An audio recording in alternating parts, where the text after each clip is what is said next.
আমি প্রতি বছর যখনই দেশের কোনো দুর্যোগ হয় আমি আমার সাধ্য সামর্থ্য অনুযায়ী প্রতি বছর পাশে থাকার চেষ্টা করি, সেটা অর্থ দিয়ে হোক, পোশাক দিয়ে হোক, খাবার দিয়ে হোক।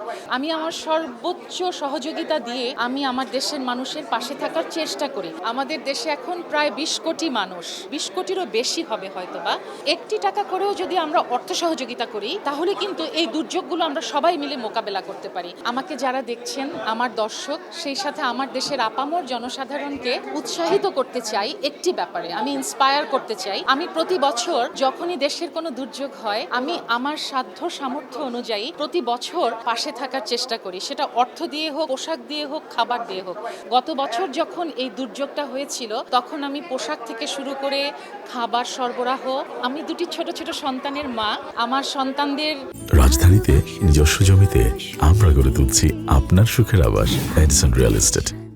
প্রয়োজনে আমাকে তাদের কাছেই বেশি থাকতে হয়, তাই কোনো দুর্যোগে আমি সশরীরে যদি আমি নামতে নাও পারি আমি আমার সর্বোচ্চ সহযোগিতা দিয়ে আমি আমার দেশের মানুষের পাশে থাকার চেষ্টা করি। গত বছর আমি প্রচুর কাপড় বিভিন্ন গ্রামে গঞ্জে পাঠিয়েছি, খাবার পাঠিয়েছি আমার পরিবার থেকে।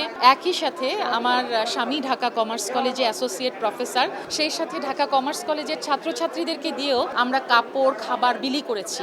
এবং আমার যতটুকু সামর্থ্য, পূর্ণ সামর্থ্য দিয়ে আমি অর্থ সহযোগিতা থেকে শুরু করে সব ধরনের সহযোগিতা করতে চেষ্টা করি এবং করব।